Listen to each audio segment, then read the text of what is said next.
भारत में भूकंप का खतरा पहले से ज्यादा कहीं गंभीर है। हाल ही में ब्यूरो ऑफ इंडियन स्टैंडर्ड्स यानी बीआईएस के जारी मैप से खुलासा हुआ। सीस्मिक जोनेशन मैप ने एक तरह से पूरे देश को हिलाकर रख दिया। इस देश नक्शे में हिमालय की पूरी श्रृंखला कश्मीर से अरुणाचल प्रदेश तक अब सबसे ऊंचे खतरे वाले जोन 6 में आ गई है। एक तरह से इन जगहों पर रहने वाले लोगों के लिए एक अलर्ट है। सीस्मिक जोनेशन मैप के मुताबिक ये इतना बड़ा बदलाव है कि देश का 61% इलाका कम और ज्यादा जोखिम वाले जोन 3 से 6 में चला गया है, जबकि 75% आबादी ऐसे ही क्षेत्रों में रहती है जहां भूकंप का असर जानलेवा साबित हो सकता है। पुराने नक्शे में हिमालय को जोन 4 और 5 में बांटा गया था, लेकिन नई रिसर्च ने साफ कर दिया कि यहां 200 साल से प्लेट्स लॉक हैं, यानी तनाव जमा हो रहा है और अगला बड़ा झटका 8 या उससे अधिक तीव्रता का हो सकता है।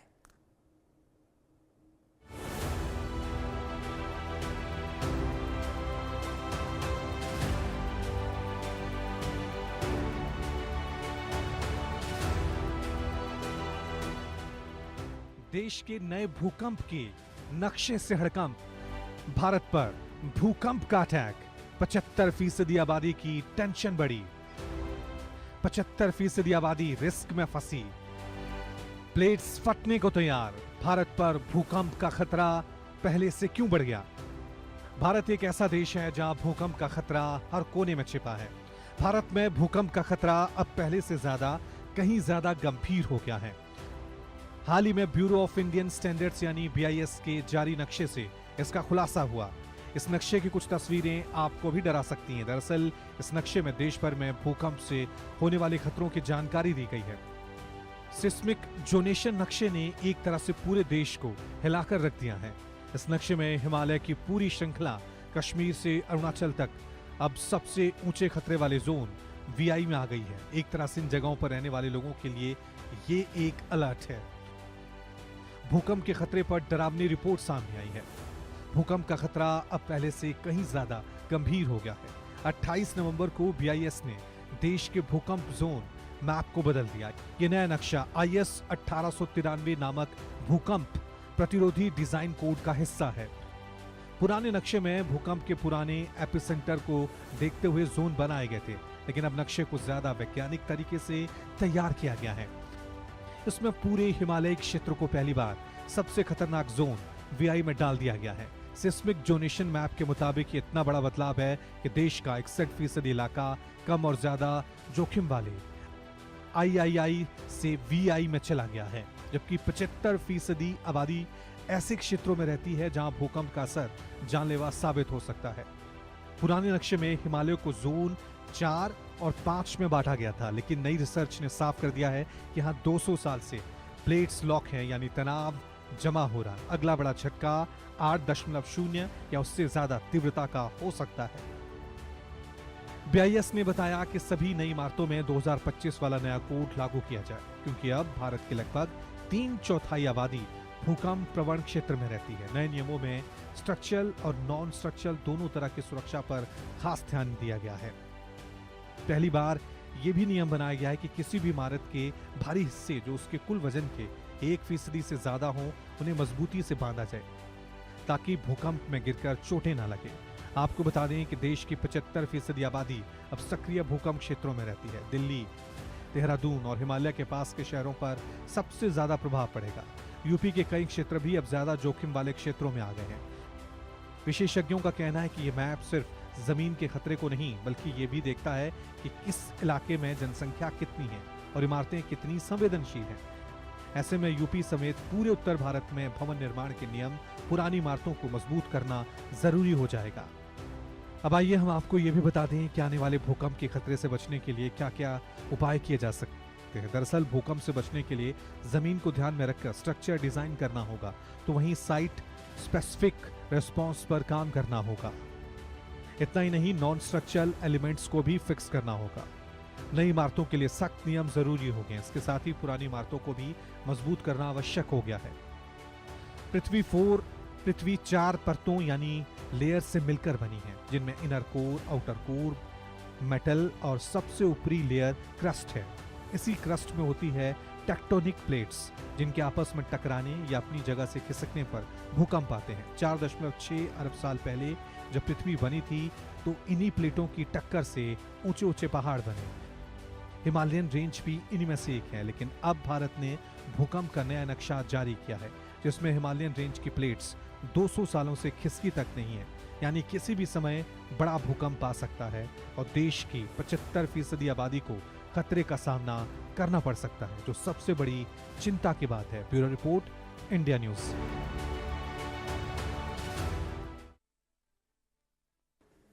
डॉक्टर विजय कुमार जोशी, पूर्व director geological survey of India, हमारे साथ इस वक्त जुड़ गए हैं। डॉक्टर जोशी, बहुत स्वागत है आपका, लेकिन इस डर के साथ स्वागत कर रहा हूं कि यह रिपोर्ट मुझे भी डरा रही है। ये फ्रेश रिपोर्ट है, नई तकनीक के साथ बनाई हुई रिपोर्ट है और अध्ययन करने में नए इक्विपमेंट्स, नए इंस्ट्रूमेंट्स का इस्तेमाल हुआ है। ये रिपोर्ट हमें कितना चेताती है? मेरी आपसे देहरादून को लेकर कई बार बात हुई है और तब आपने बताया कि वहां पर उन चीजों का कभी ध्यान नहीं रखा गया जो वाकई होनी चाहिए थी। तो ये देहरादून ही क्यों, ये पूरे देश में हो रहा होगा। और अब ये रिपोर्ट हमें कितना डराती है, हकीकत के कितना नजदीक ले जाती है? डॉक्टर विजय। देखिए, केवल देहरादून ही नहीं है, आप ठीक कह रहे हैं। हिमालय क्षेत्र पूरे जितने हैं वो सभी बहुत बड़े खतरे में है। अब वो खतरा जहाँ आबादी का दबाव ज़्यादा होता है वहाँ बढ़ जाता है। देहरादून में जब से वहाँ राजधानी बनी है उत्तराखंड की, वहाँ आबादी का दबाव कई गुना अधिक बढ़ गया है। जब आबादी बढ़ती है तो रिहाइश के लिए घर चाहिए होते हैं, कार्यालय भवन चाहिए होते हैं, अस्पताल, स्कूल, सभी कुछ चाहिए होता है। तो जब वहाँ नए निर्माण हुए हैं उसमें जो भूकंप के खतरे से बचने के लिए उपाय बताए गए थे उनका उनको प्रयोग नहीं किया गया। ये जो नई रिपोर्ट आई है ये बहुत ज़्यादा अलार्मिंग है, क्योंकि बात सही है, खतरा तो बहुत ज़्यादा था, लेकिन कुछ ऐसा था कि डर डर के लोग कह रहे थे खतरा है, खतरा है। अब तो बात सामने आ गई है, तो ये वक्त है चेतने का। अगर हम अभी भी नहीं चेते तो कब चेतेंगे? क्या हम इंतज़ार कर रहे हैं कि भूकंप आए, फिर उसके बाद एनडीआरएफ एसडीआरएफ आके हमको बचाए, फिर हमको सरकार मुआवजा दे? कितनी जानें चली जाएंगी, सोचने की बात है। तो इस वक्त बहुत सख्त ज़रूरत है, जितनी भी हाई राइज इमारतें हैं जो बन गई हैं उनको तोड़ा तो नहीं जा सकता मेरी समझ से, लेकिन कम से कम उनका आकलन तो किया जाना चाहिए कि ये कितना कितने शक्ति का भूकंप झेल सकती हैं। जो पुरानी इमारतें हैं उनका अगर वो भूकंप रोधी बनी है तो भी उनका आकलन करके जहाँ भी ज़रूरत हो वहाँ रेट्रोफिटिंग की ज़रूरत है।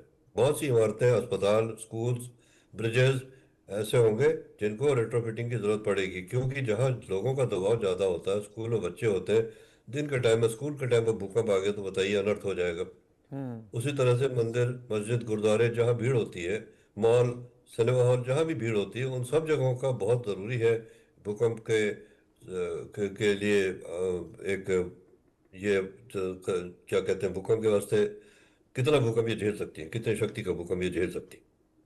तो ये सब बातें हैं, और ये जो नया आया है भूकंप का मानचित्र, अब ये तो मजबूर करता है सबको सोचने के लिए।